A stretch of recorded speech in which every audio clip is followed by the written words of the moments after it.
Morning students. आज हम अपने बहुपद पॉलिनोमियल का जो अंतिम एक्सरसाइज है, लास्ट एक्सरसाइज है 3.6, वो शुरू करने जा रहे हैं। तो बच्चों, इसमें जो फर्स्ट क्वेश्चन है उसका जो कंसेप्ट है वो है आपको लघुत्तम समापवर्तक यानी कि एलसीएम लसप आपको फाइंड करने हैं। तो देखो बच्चों, किस तरीके से फाइंड करेंगे। जो फर्स्ट क्वेश्चन है उसका फर्स्ट एग्जाम्पल जैसे आपको दे रखा है 24x² YZ, और दूसरा दे रखा है उसके साथ में आपको 27x⁴ y² Z²। तो बच्चों, इसका एलसीएम निकालने के लिए आपको क्या करना पड़ेगा, आपको सिंपल सा ये दिमाग में रखना है कि जो नंबर्स होते हैं, नंबर्स का एलसीएम तो जैसे अपन नॉर्मल मेथड से निकालते हैं वैसे ही निकालना है। कैसे? जैसे 24 एंड 27 इनका एलसीएम अपन निकालेंगे। तो एलसीएम निकालने के लिए पहले अपन इसमें छोटे से छोटे नंबर का भाग करेंगे, यानी कि 2 का डिवाइड होगा इसमें, तो 12, और यहाँ पे आपके पास 27 वापस। फिर 2 का डिवाइड करूँगा तो यहाँ पे आएगा आपके पास 6, और यहाँ पे आपके पास 27 वापस। फिर 2 का डिवाइड करूँगा तो यहाँ पे आएगा आपके पास 3, और यहाँ पे 27 वापस। अब 3 का डिवाइड होगा तो आपके पास आएगा 1, और यहाँ पे आएगा 9। फिर 3 का डिवाइड होगा तो आपके पास आएगा 1, और यहाँ पे आएगा 3। और फिर लास्ट में 3 से डिवाइड होगा तो आपके पास आएगा 1 एंड 1। तो इस तरीके से बच्चों, अब मेरे पास एलसीएम क्या हो जाएगा इनका, तो एलसीएम हो जाएगा 2 into 2 into 2 into 3 into 3 into 3। 2 two जा 4, 4 टू जा 8, तो यहाँ से तो आ गया मेरे पास 8, और इन तीनों का मल्टीप्लाई वापस क्या आएगा 27। 8 इंटू 7 यानी कि 7 8 56, 56 का 6 हासिल की 5, 8 दूनी 16 और 5 21, यानी कि इन दोनों नंबर्स का एलसीएम कितना हुआ बच्चों, 216।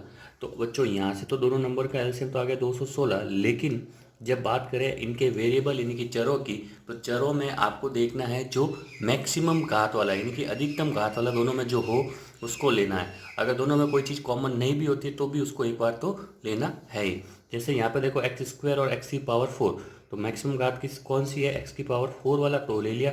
उसके बाद यहाँ पे y और y² में से y² ले लिया, z और z² में से z² ले लिया। तो ये क्या हो गया, मेरा एलसीएम लसप हो गया। तो इस तरीके से बच्चों, ये आपका फर्स्ट एग्जांपल मैंने आपको करवा दिया। अब आगे और देखते हैं कुछ एग्जांपल्स इसी के। जैसे देखो बच्चों, नेक्स्ट मैंने लिया एक x² -3x + 2, और दूसरी इक्वेशन में दे रखा है आपको x⁴ + x³ -6x²। तो इसका कैसे सॉल्व करेंगे बच्चों, तो पहले इसके गुणनखंड फैक्टर निकाल के। तो फैक्टर कैसे निकालेंगे बच्चों, इस द्विघात को सॉल्व कर लेंगे। द्विघात को सॉल्व करने का तरीका, गुणनखंड विधि लगा देंगे। यहाँ पे a का मान 1, b का मान -3 और c का मान 2, यानी कि a इंटू सी किया मैंने। a इंटू सी करने पे मेरे पास 1 इंटू 2 कितना आ रहा है 2, यानी कि गुणा करने पे आना चाहिए 2 और जोड़ने घटाने पे आना चाहिए 3। तो क्या होंगे 1 और 2, तो फैक्टर हो गए x² -2x -x + 2, 2 एकम 2 और 2 और 1 3, और वह दोनों माइनस के होंगे तभी माइनस का 3x आपके पास आएगा। दोनों में से x कॉमन आ गया, x -2 अंदर बच गया, -1 कॉमन आ गया, x -2 अंदर बच गया।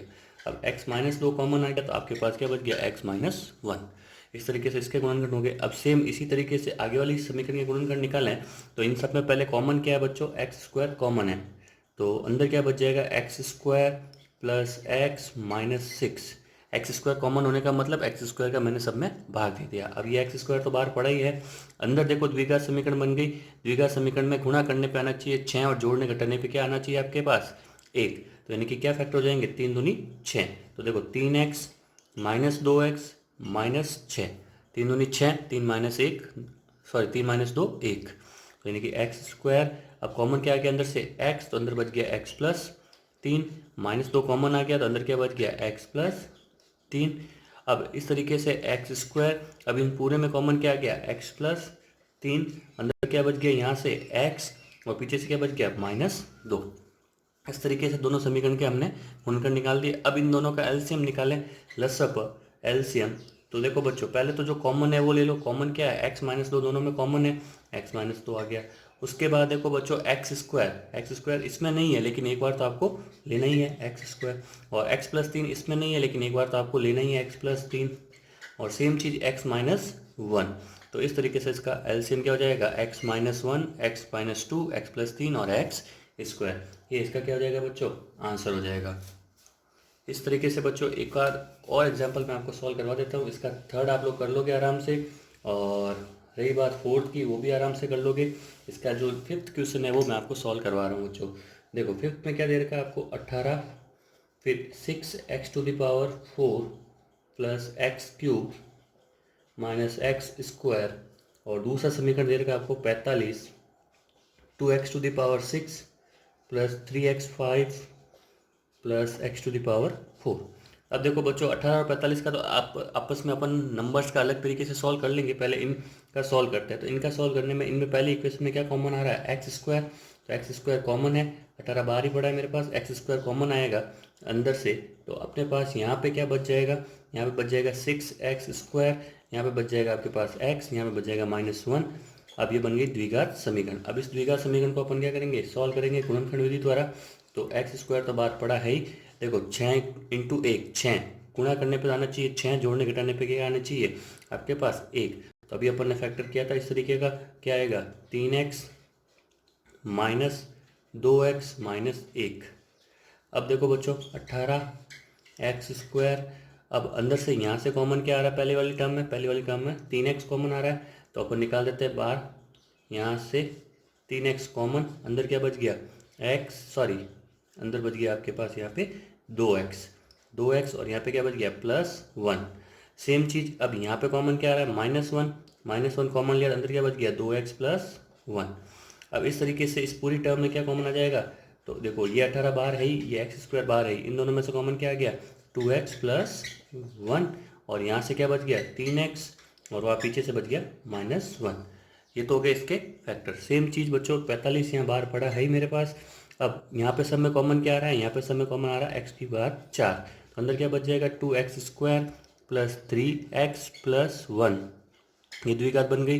ये 45 पड़ा है बाहर, ये x⁴ और अब देखो 2 एकम 2 और 3, तो यानी कि फैक्टर हो गए बच्चों। आराम से फैक्टर कर लोगे आप लोग, क्या हो जाएगा 2x + x + 1। तो देखो बच्चों 45 x⁴। अब इन दोनों में कॉमन क्या है बच्चों, कॉमन क्या है 2x, तो अंदर क्या बच जाएगा x + 1। पीछे वाली टर्म में कुछ भी कॉमन नहीं, मतलब 1 कॉमन, तो अंदर क्या बच गया x + 1। अब देखो बच्चों 45 और ये x⁴। अब यहाँ पे कॉमन क्या आ गया दोनों में x + 1, तो आगे से बच गया आपके पास 2x और पीछे से बच गया 1। तो देखो बच्चों ये तो हो गए फैक्टर्स। अब बात करें नंबर्स की, तो 18 और 45 का एलसीएम अपन देख लेते हैं नंबर्स का। तो क्या आएगा एलसीएम, तो देखो 2 का डिवाइड 9 और ये 45, 3 का डिवाइड 3 और ये आपका 15 15, 3 का डिवाइड तो 1 और ये 5 और 5 का डिवाइड तो आपके पास 1 और 1। तो यहाँ पे हो जाएगा 2 × 3 × 3 × 5, 2 3 6, 6 3 18, 18 पंजे 90। यहाँ से क्या आ जाएगा बच्चों 90। यानी कि अब एलसीएम की बात करें ओवरऑल दोनों ही नंबर का एलसीएम, तो 90 तो हो गया नंबर्स का। अब इन दोनों में कॉमन में पावर किसकी बड़ी है, x⁴ की, तो x⁴, x² और x⁴ में x⁴ बड़ा। 2x + 1 यहाँ पे भी है, 2x + 1 यहाँ पे भी है, तो ये तो कॉमन आ गया 2x + 1। अब 3x - 1 उधर नहीं है, लेकिन एक बार तो आपको लेना ही है 3x - 1, 3x - 1 और एक टर्म आपके पास और बच गई कौन सी, x + 1। तो इस तरीके से आंसर क्या हो जाएगा आपके पास बच्चों, आंसर हो जाएगा 90x⁴, 90x⁴, उसके बाद 2x + 1, 3x - 1 और लास्ट टर्म हो जाएगी आपके पास x + 1। तो इस तरीके से बच्चों मैंने आपको एलसीएम के सारे क्वेश्चंस और उनके कंसेप्ट सॉल्व करवाया। उम्मीद करता हूँ आपको समझ में आया होगा। तो बच्चों अब नेक्स्ट जो आपका सेकंड क्वेश्चन है 3.6 एक्सरसाइज का, वो है एचसीएफ, यानी कि आपको महत्तम समापवर्तक मसप ज्ञात करना है। तो बच्चों जैसे एलसीएम में अपन मैक्सिमम पावर वाला लेते थे कि भाई जो आपके वेरिएबल है उनकी अधिकतम घात वाला लेते थे, तो यहाँ पे जस्ट इसका रिवर्स करना है, यानी कि घात आपको कम से कम वाला लेना है। ऐसे बच्चों देखो जैसे फर्स्ट एग्जांपल में a³ b⁴, a b⁴ और a² b⁴8। तो इन सब में देखो a की मिनिमम पावर, a की कम से कम घात कहाँ है, सेकेंड टर्म में यहाँ पे a है, और b की कम से कम घात कितनी है, b की कम से कम घात क्या है 4। तो इस तरीके से इसका आंसर क्या हो जाएगा a b⁴।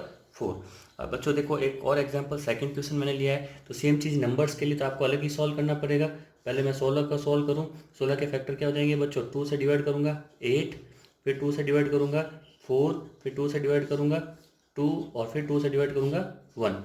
और 48 के फैक्टर देखो बच्चों, तो 48 के लिए मुझे सॉल्व करना पड़ेगा, तो 2 का भाग लगाएंगे आएगा 24, फिर 2 का भाग लगाएंगे आएगा आपके पास 12, फिर 2 का भाग लगाएंगे आएगा 6, फिर 2 का भाग लगाएंगे आपके पास आएगा 3, और फिर 3 का भाग लगाएंगे आएगा 1। तो इस तरीके से देखो बच्चों नंबर्स के अंदर 16 को तो मैंने लिख दिया 16 equals to 2 into 2 into 2 into 2, और 48 को मैंने लिख दिया बच्चों 2 इंटू 2 इंटू 2 इंटू 2 इंटू 3। अब इनमें कॉमन फैक्टर यानी कि एचसीएफ की बात करें तो जो कॉमन नंबर है दोनों में वही आपका एचसीएफ होगा। एक तो ये 2 का पेयर, एक ये वाला 2 का पेयर, एक ये वाला 2 का पेयर, और ये यानी कि एचसीएफ की अगर जब बात करूंगा मैं तो एचसीएफ में 2 इंटू 2 इंटू 2 इंटू यानी कि आ गया आपके पास 16 16। और अब नंबर चर यानी कि वेरिएबल की बात करें तो उनमें आपके मिनिमम पावर एक्स स्क्वायर और एक्स की पावर 4 में से किसको लेना है, एक्स स्क्वायर को लेना है। वाई की पावर 2 है लेकिन वाई यहाँ है ही नहीं, इट मीन्स नहीं लेना है। और जेड यहाँ पे है लेकिन यहाँ पे नहीं है, इट मीन्स नहीं लेना। मतलब जो कंसेप्ट सीधा सा है, एचसीएफ के अंदर आपको जो चीज़ कॉमन है वही लेनी है, और जो दोनों में कॉमन होती है इट मीन्स दोनों में उसका डिवाइड होता है, दोनों में उसका भाग जाता है, दोनों ही नंबर्स में जो भाग जाता है वही आपको लेना है। जबकि एलसीएम में हम क्या करते थे बच्चों, जो चीज़ कॉमन नहीं भी होती थी अगर एक बार आ रखी है तो उसको आपको लेना पड़ता था। और घात क्या लेते थे, अधिकतम घात लेते थे। यहाँ पे घात क्या लेनी है, कम से कम मिनिमम घात आपको लेनी है। अब देखो एक और एग्जाम्पल आपके सामने, जो आपका 5th क्वेश्चन है, थर्ड आप लोग कर लोगे। गुणनखंड विधि द्वारा 3 आपको द्विघात समीकरण दे रखी है, उनके गुणनखंड कर लेना, इस तरीके से थर्ड हो जाएगा। 4th भी आराम से हो जाएगा। मैं आपको 5th वाला करवा रहा हूँ। 24 और 20 का अपन अलग करके देख लेंगे। पहले 24 वाली इक्वेशन के अंदर मेरे पास 6x to the power 4 minus X cube minus 2x square ये इक्वेशन है। तो ऊपर वाली पहले इस इक्वेशन में क्या कॉमन आ रहा है, एक्स स्क्वायर, तो ये 24 बार पढ़ा ही है, एक्स स्क्वायर कॉमन आ गया। अंदर क्या बच जाएगा आपके पास, अंदर बच जाएगा 6x square minus x minus 2, और ये आपकी इक्वेशन द्विघात इक्वेशन बन गई है बच्चों। अब द्विघात इक्वेशन जो बनी है, इस द्विघात इक्वेशन को आपको किस विधि से सॉल्व करना है, गुणनखंड विधि द्वारा इसको सॉल्व करना है। गुणनखंड विधि द्वारा कैसे सॉल्व करेंगे, तो देखो 6 दूनी 12, यानी कि गुणा करने पे तो आना चाहिए 12 और जोड़ने घटाने पे क्या आना चाहिए 1। तो क्या फैक्टर हो जाएंगे बच्चों, फैक्टर हो जाएंगे मेरे पास -4x प्लस 3x। देखो 4 3 12 -4 प्लस 3 बचेगा -1, ये हो गया फैक्टर इसके बच्चों। अब देखो बच्चों 24x स्क्वायर, और यहाँ पे इन दोनों में कॉमन क्या आ जाएगा, यहाँ पे दोनों में कॉमन आ जाएगा 2x, तो अंदर क्या बच जाएगा यहाँ पे 3x, और यहाँ पे बच जाएगा आपके पास -2 प्लस यहाँ पे कुछ भी कॉमन नहीं मतलब 1 कॉमन, तो अंदर बच जाएगा 3x -2। अब देखो बच्चों यहाँ से हो गया 24x स्क्वायर, और पूरी में से कॉमन क्या आ गया 3x -2, और आगे से बच गया 2x, पीछे से बच गया आपके पास +1। इस तरीके से आपके पास ये कॉमन आ गया। अब देखो नेक्स्ट अपन बात करें 20 वाली इक्वेशन की, तो 20 और उसके अंदर कॉमन क्या आ रहा है सब में से, x की पावर 4। x की पावर 4 जब मैंने बाहर निकाल दिया कॉमन, तो अंदर क्या बच गया मेरे पास 6x square plus 3x plus 1, ये द्विघात बन गई 6 कम 6, और जोड़ने घटाने पे आपके पास कितना आना चाहिए 3, यानी कि गुणा करने पे तो आना चाहिए 6 और जोड़ने घटाने पे आपके पास क्या आना चाहिए बच्चों 3 आना चाहिए। तो ऐसे क्या फैक्टर होंगे, 6 के फैक्टर करने हैं आपको। तो बच्चों यहाँ पे इसका ऐसा कोई फैक्टर होता नहीं है, तो इट मीन्स यहाँ पे आप आगे सॉल्व नहीं कर पाएंगे। तो आपका यहाँ पे जो आंसर हो जाएगा मीन्स एचसीएफ के लिए जो फैक्टर निकलेगा वो यही निकल पाएगा, ये टर्म वापस आपके पास यहाँ तक रह जाएगी। अब नंबर्स की बात करें बच्चों, तो एक तो इक्वेशन ये थी, और सॉरी एक इक्वेशन आपकी ये वाली थी और एक इक्वेशन आपकी ये वाली है। इन दोनों में नंबर्स जो है आपके 20 और 24 है। इनके एलसीएम की बात करें अपन, सॉरी एचसीएफ की, तो पहले फैक्टर कर लेते हैं 20 का। तो यहाँ पर आएगा 10, फिर 2 से डिवाइड किया आएगा 5, फिर 5 से डिवाइड किया आपके पास आया 1। इस तरीके से अपन डिवाइड करेंगे 24 को 2 से तो आएगा 12, फिर 2 से तो 6, फिर 2 से तो 3, फिर 3 से तो 1। तो इन दोनों के अंदर देखो नंबर वाले जो पेयर कॉमन आ रहा है वो आ रहा है 2 इंटू 2, यानी कि आपके पास कॉमन क्या हो गया इसमें, आपके पास कॉमन हो गया 4। तो यहाँ पे तो आ गया 4 दोनों नंबर में, नंबर का कॉमन एचसीएफ के लिए। और पावर्स में बात करें देखो एक्स स्क्वायर यहाँ पे है, एक्स की घात 4 यहाँ पे है, तो क्या कॉमन हो गया आपके पास एक्स स्क्वायर। तो यानी कि सिंपल से इसका आंसर क्या हो जाएगा 4x स्क्वायर। इनकी फैक्टर की बात करें देखो 3x -2 और 2x प्लस 1, ये दोनों फैक्टर इसमें कॉमन नहीं है, और ये वाला फैक्टर ऊपर वाली इक्वेशन में भी कॉमन नहीं है। तो उम्मीद करता हूँ आपको ये एचसीएफ वाला पूरा क्वेश्चन भी समझ में आया हुआ। 2 क्वेश्चन मैंने आपको होमवर्क में दिए हैं, आप लोग ट्राई करना, कोई दिक्कत आती है तो आप मुझे ज़रूर बताना, मैं आपको आगे सॉल्व करवा दूंगा। अब बच्चों बात करते हैं नेक्स्ट क्वेश्चन, जो आपका थर्ड क्वेश्चन है। थर्ड क्वेश्चन के अंदर बच्चों आपको बोला गया है कि एक नंबर दे रखा है ux, एक नंबर दे रखा है vx। बोला है कि इनमें आपको संबंध की सत्यता की जांच करनी है कि भाई LCM into S C F equals to U x into we X. तो बच्चों देखो सिंपल सा कंसेप्ट है, ये समीकरण भी होती है कि भाई दो नंबर दे रखे होते हैं, दो नंबर का LCM into S C F उन दोनों नंबरों के गुणनफल के बराबर होता है। तो मेरे पास जो यू एक्स है पहले बच्चों उसकी बात कर लेते हैं। यू एक्स है मेरे पास एक्स माइनस वन का होल स्क्वायर, और वी एक्स जो है मेरे पास क्या है बच्चों, एक्स स्क्वायर माइनस वन। तो पहले इन दोनों का एलसीएम देखें बच्चों, तो एलसीएम से पहले इनके फैक्टर कर लेते हैं। इस यू एक्स को मैं क्या लिख सकता हूँ बच्चों, यू एक्स को मैं लिख सकता हूँ x minus one, x minus one. और इस वी एक्स को क्या लिख सकता हूँ बच्चों मैं, ये देखो ए स्क्वायर माइनस बी स्क्वायर बन रहा है, यानी कि ए माइनस बी और ए प्लस बी। अब देखो बच्चों इन दोनों में एलसीएम की बात करें पहले, तो एलसीएम क्या हो जाएगा, एलसीएम हो जाएगा मेरे पास देखो एक्स माइनस वन की पावर टू और एक्स माइनस वन, तो यानी कि घात किसकी ज़्यादा है, इसकी। तो यानी कि इसको लेंगे एक बार एक्स माइनस वन की पावर टू, और जो चीज़ कॉमन नहीं है फिर भी उसको एक बार तो लेना ही है, कॉमन नहीं है मीन्स एक्स प्लस वन। अब एस सी एफ की बात करें बच्चों, एस सी एफ क्या कहता है कि आपको मिनिमम पावर वाला और या फिर जो दोनों में कॉमन हो वही लेना है। तो दोनों में कॉमन क्या है बच्चों मेरे पास, x minus one, x minus one मेरे पास कॉमन है। तो अब एक बार LCM into S C F करके देख लेते हैं कितना आता है। तो LCM into S C F करेंगे तो एक्स माइनस वन का whole square, x plus one और एक्स माइनस वन। तो ये तो होल स्क्वायर पड़ा ही है बच्चों, एक्स माइनस वन का होल स्क्वायर। ये देखो ए प्लस बी, ए माइनस बी, तो ये क्या बन गया बच्चों आपके पास, ए स्क्वायर माइनस बी स्क्वायर। अब बच्चों बात करते हैं नंबर्स के मल्टीप्लाई की, तो U x into we X. तो देखो बच्चों यू एक्स का मान कितना है, एक्स माइनस वन का होल स्क्वायर, और वी एक्स का मान कितना है, एक्स स्क्वायर माइनस वन। तो देखो बच्चों दोनों ही समीकरणों में आपको इनके मान समान प्राप्त हो रहे हैं। इस तरीके से आपने इसकी सत्यता की जांच कर ली है कि भाई LCM into S C F बराबर आपके पास u x into we x. अब बच्चों देखो नेक्स्ट फोर्थ क्वेश्चन जो है आपका, फोर्थ क्वेश्चन में बोला गया है कि दो व्यंजकों का गुणनफल आपको दे रखा है एक्स माइनस सात, एक तो दे रखा है एक्स माइनस गुणनफल जो दे रखा है यानी कि you x into we x दे रखा है एक्स माइनस सात, एक्स स्क्वायर प्लस आठ एक्स प्लस बारह। ये तो क्या है बच्चों आपके पास दो व्यंजकों का गुणनफल यानी कि you x into we X, ये आपको दे रखा है। और बोला है कि इनका एस सी एफ जो है, इनका S C F x plus छः है, इनका एस सी एफ जो है आपके पास S C F x plus छः है। तो बोला कि आपको इसका क्या निकालना है, एलसीएम आपको निकालना है। तो बच्चों वही बात कि इक्वेशन क्या होती है, U x into we X, ये एक तरीके का फॉर्मूला है, बराबर LCM into S C F. तो मान पुट कर देते हैं, इसका मान क्या था, एक्स माइनस सात इंटू एक्स स्क्वायर प्लस आठ एक्स प्लस बारह, बराबर में क्या आ जाएगा बच्चों आपके पास, बराबर में आ जाएगा एस सी एफ का मान एक्स प्लस छः इंटू आपके पास क्या आ जाएगा एल सी एम। तो बच्चों ये एक द्विघात समीकरण है, इसके मैं गुणनखंड कर लेता हूँ। तो x माइनस सात गुणा करने पे आना चाहिए बारह, जोड़ने घटाने पे आपके पास क्या आना चाहिए आठ। तो क्या हो जाएंगे, प्लस का छः एक्स प्लस का दो एक्स प्लस के बारह, सामने क्या पड़ा आपके पास x प्लस छः, और मल्टीप्लाई में क्या रहेगा बच्चों, मल्टीप्लाई में रहेगा आपके पास एल सी एम। तो देखो x माइनस सात, और यहाँ पे इस पूरी इक्वेशन में सॉरी इन दोनों टर्म में कॉमन क्या आ गया आपके पास, x कॉमन आ गया, अंदर क्या बच गया x प्लस छः, और फिर यहाँ पे इन दोनों में कॉमन क्या आ गया, प्लस का टू कॉमन आ गया, अंदर बच गया x प्लस छः। और इस तरीके से अपन इसको आगे सॉल्व करेंगे तो x माइनस सात, अब इन दोनों में पूरे में कॉमन क्या आ गया, x प्लस छः, ये रहा, और पीछे आगे से बच गया x और पीछे से बच गया आपके पास टू, और इसके बराबर में क्या पड़ा था बच्चों, x प्लस छः इंटू एल सी एम, और यहाँ पे भी आ गया x प्लस छः इंटू एल सी एम। तो इस तरीके से बच्चों x प्लस छः और x प्लस छः ये डिवाइड में आके x प्लस छः कट जाएगा, तो इस मीन्स आंसर क्या आ जाएगा, x माइनस सात इंटू एक्स प्लस दो equals to L C M. तो एल सी एम का मान हमने यहाँ पे निकाल दिया। इसके बाद बच्चों नेक्स्ट आपका फिफ्थ वाला क्वेश्चन है, लास्ट क्वेश्चन। उसमें बोला है कि दो द्विघातीय व्यंजकों का एस सी एफ और एल सी एम आपको दे रखे हैं, और आपको बोला दोनों व्यंजक ज्ञात करना है। तो फिर से बच्चों वही तरीका यूज़ करना है, S C F into L C M बराबर v x into u x.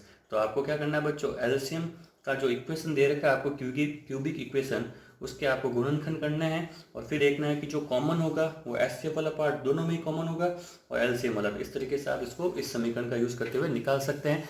अगर आपको कोई दिक्कत आती है, डाउट आता है, तो आप मुझे वापस बताना, मैं नेक्स्ट क्लास में आपको सॉल्व करवा दूंगा। उम्मीद करता हूँ आपको ये पूरा सेशन अच्छा लगा होगा।